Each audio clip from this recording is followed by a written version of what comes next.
वो बीज का पौधा जम के बोलो जरा हो गए।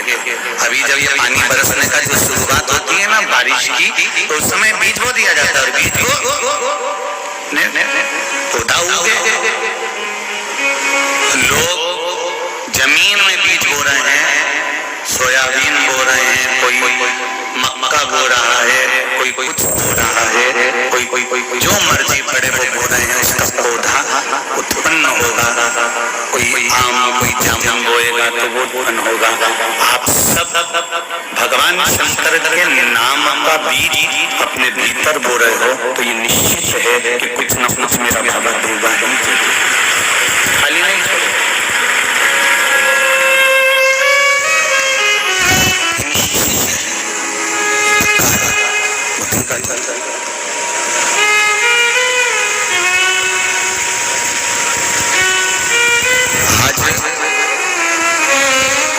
आप लोग जहां जहां से आए हो और जितने लोग आस्था चैनल पर कथा सुन रहे हैं, फेसबुक यूट्यूब पर सुन रहे हैं, आपके मोहल्ले में, आपकी कॉलोनी में, आपके गांव में, नगर में, शहर में पहले के दिन और जब से शिव महापुराण की कथा चालू हुई है तब से आज तक का दिन तुम दरवाजे के बाहर जाकर बैठ जाना। छोटे छोटे बच्चे, जीन्स पहनी हुई मेरी बेटियां, लड़के, जिसने एक बार देवादिदेव महादेव का दरवाजा देख लिया, भगवान शंकर के मंदिर का द्वार जिसने देख लिया, उसका दरवाजा यमराज बड़ी मुश्किल से दे पाता है। ध्यान रखना,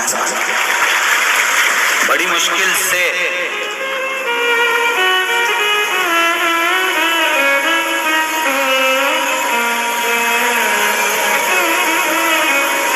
बस उसका स्मरण।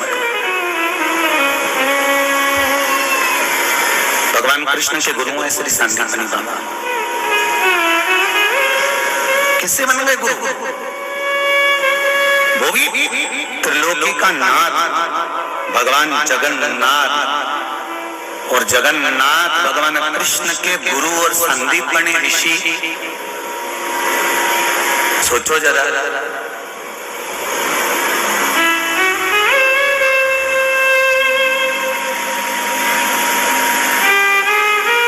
एक बात और समझ लीजिए बहुत अच्छी तरह से। गुरु मंत्र जो दिया जाता है वो 3-4 तरह का होता है क्या? अरे बोलो तो जम के कि 4-5 तरह का होता है कि कोई अच्छा पहचान वाला आया तो उसको ये वाला मंत्र दे दूंगा, इसको ये वाला दे दूंगा, उसको ये वाला दे दूंगा। नहीं, गुरु के पास में केवल एक मंत्र होता है जो गुरु मंत्र गुरु ने सिद्ध करा होता है। अपने एक आसन पर बैठकर भगवान की भक्ति को धारण कर कर जो गुरु उस मंत्र को सिद्ध कर लेता है, वही मंत्र गुरु आपके कानों में प्रदान कर देता है कि इसी मंत्र का जाप तुम भी करो और अपने जीवन को सार्थक बनाओ।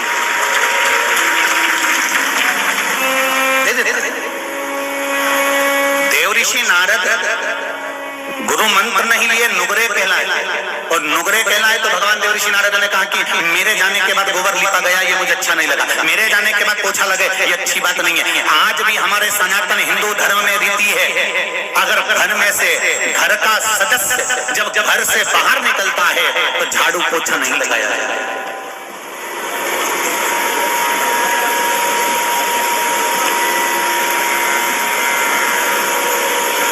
कोई घर का व्यक्ति घर के बाहर जा रहा है, कोई काम से जा रहा है, कोई जरूरी काम से जा रहा है, कोई विशेष काम से निकल कर जा रहा है, और घर की बहुएं उसके जाने के बाद झाड़ू पोछा लगाएं तो सिद्धता नहीं है, वो श्रेष्ठता नहीं है। किसी के जाने के बाद झाड़ू पोछा कब लगता है तुमको अच्छे से मालूम है।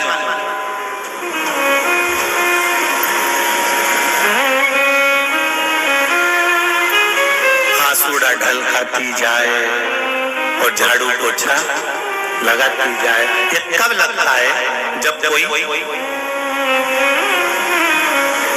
अच्छे से ही चला जाता है तब झाड़ू पोछा लगता है। सनातन हिंदू धर्म की आज भी रीति है, कोई जाता है घर से, अपने घर का व्यक्ति सदस्य कोई विशेष कार्य के लिए जा रहा है तो झाड़ू पोछा नहीं लगना चाहिए। थोड़ी बाद में या तो पहले लगाओ या फिर आधा 1 घंटा रुक जाओ, उसके बाद में लगाओ।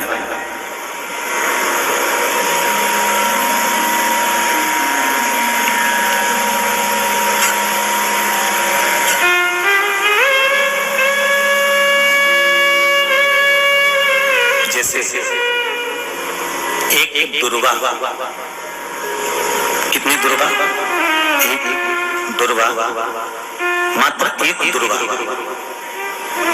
शंकर भगवान पर चढ़े हुए जल जब नीचे की ओर आता है, जिस जगह पर जल गिरता है उस जगह पर मात्र एक दुर्वा प्रदोष के दिन अपनी कामना कर इस शरीर के सुख के लिए शंकर भगवान के जल गिरने वाले स्थान के पास में अवधूतेश्वर महादेव के नाम से रख दी जाती है, तो जिंदगी में कभी बड़ी बीमारी नहीं आती। उसी तरह जैसे रोग को समाप्त करने के लिए दुर्वा का प्रयोग किया गया।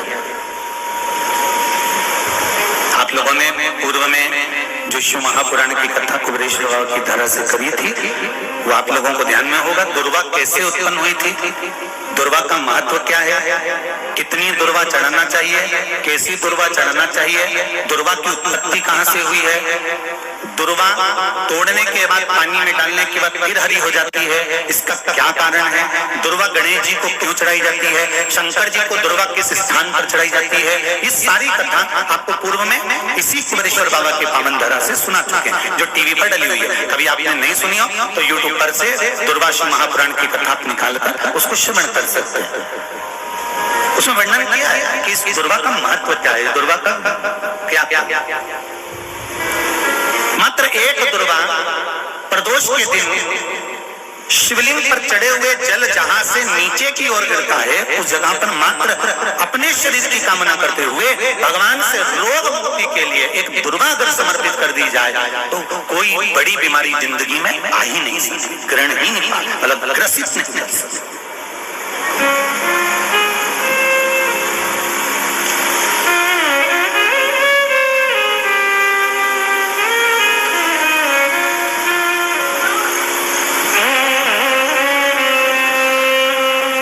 बात है, बहुत ध्यान लगाकर सुनिएगा जरा। जितने आस्था चैनल पर सुन रहे हो, यूट्यूब पर सुन रहे हो, फेसबुक पर सुन रहे हो या इस पंडाल में श्रवण कर रहे हो, बहुत सावधानी से ध्यान दीजिएगा। कभी श्रावण महीने में अगर आप शंकर जी के मंदिर में जाएं और शिव मंदिर किसी वृक्ष के नीचे हो, बट वृक्ष के नीचे हो, चाहे पीपल के वृक्ष के नीचे हो, चाहे वो आंवले के वृक्ष के नीचे हो, चाहे वो बेलपत्री के वृक्ष के नीचे हो, चाहे वो शमी के वृक्ष के नीचे हो, चाहे जिस वृक्ष, कोई भी वृक्ष के नीचे अगर कोई शिवालय है, शंकर जी का कोई मंदिर या शंकर जी का कोई शिवलिंग रखा हुआ है,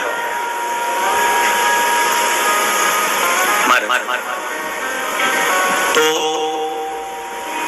एक दुर्वा किसी भी श्रावण महीने में तुम जब भी किसी शिवालय में जाएं, जिस वृक्ष के नीचे शिवलिंग हो, उस शिवलिंग पर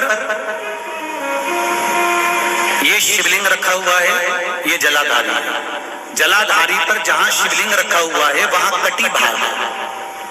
कटी भाग माता पार्वती जी का हस्तकमल, उसके ऊपर रखा हुआ है शिवलिंग, सामने अशोक सुंदरी और भगवान शंकर के दोनों पुत्र गणेश कार्तिकेय, ऊपर से जल गिरता है जया, विशाखा, शामलीवारी, दौतली, देव, ये भगवान शंकर की 5 बेटियां। तो जो कटी भाग, इस कटी भाग पर अगर मात्र एक दुर्वा समर्पित कर जिसकी किडनी या लीवर डैमेज हो रहा हो, काम नहीं कर रहा हो, या किडनी लीवर में कोई तकलीफ हो रही हो, या डायलिसिस चल रहा हो, तो मात्र एक दुर्वा उस कटी भाग पर श्रावण महीने में समर्पित कर उस दुर्वा के 7 टुकड़े कर 7 दिन प्रतिदिन सुबह के समय पर उसको चबाकर खा लेने पर या निगल जाने पर धीरे धीरे डायलिसिस बंद होने लगता है और किडनी लीवर अपना काम करना प्रारंभ कर देते हैं।